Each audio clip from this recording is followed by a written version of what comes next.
Bro கதிரவர் ப்ரோக்கும் உங்களுக்கு Sunday ஆயிடுச்சுல bro, அவருக்கு கால் பண்ணி ஆக்சிடென்ட் ஆச்சுன்னு வர சொல்லுங்கள் ப்ரோ. அவர் வராரே இல்லை பார்ப்போம்.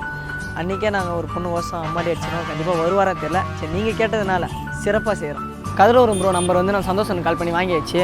கால் பண்ணி கூப்பிட்றேன், என்ன பண்ணுறாரு பார்க்கலாம். ஹலோ ஹலோ யாரு ப்ரோ, நான் விழுப்புரம் மாப்பிள்ளை ஜானி பேசுகிறேன் ப்ரோ. சொல்லு, எதுக்கு கால் பண்ணிருக்க? ப்ரோ இங்கே எனக்கு கோழினூர் வரைக்கும் வந்தேன் ப்ரோ. எனக்கு ஆக்சிடென்ட் ஆயிடுச்சு ப்ரோ, காருக்காரன் அடிச்சுட்டு போயிட்டான் ப்ரோ காலில். ஆமாம் ப்ரோ, பஸ் ஸ்டாண்டாண்ட ப்ரோ, கொஞ்சம் வர முடியுமா ப்ரோ? யாருமே தூக்கி கூட விட மாட்டாங்க ப்ரோ, தண்ணி தாக்கமாக எடுக்குது ப்ரோ. நீ எங்க இருக்க? பஸ் கோழினூர் ரவுண்டான பஸ் ஸ்டாண்டில் தான் ப்ரோ இருக்கிறேன். ஆமாம் ப்ரோ, கொஞ்சம் சீக்கிரமாக ப்ரோ, யாருமே தூக்கி கூட விட மாட்டாங்க ப்ரோ. சரி ஒரே சரி, நான் யாருக்கும் கால் பண்ணி அனுப்புறேன். நான் சீக்கிரமா வரேன். எனக்கு ஒன்றும் புரியல, நான் சீக்கிரமா வந்து கால் பண்றேன். சரி ப்ரோ சரி ப்ரோ. வராரு அவரு.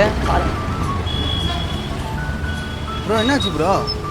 ஒன்றும் இல்லை என்னாச்சு ஒன்றும் நண்பா? இல்லை, எனக்கு நல்லா தான் இருக்கிறேன் ப்ரோ. நீ ப்ரோ அம்மாவுக்கு உடம்பு சரியில்லைன்னாங்க, சரி அதே விட்டு வரேன். நீ என்னமோ கடுப்பேற்றினுங்க. சத்தியமாக நீ வந்து நீ ப்ரோ பிரச்சனை எவ்வளோ பார்த்துங்க பாரு ப்ரோ, சர்ச் பண்ணி பாரு ப்ரோ.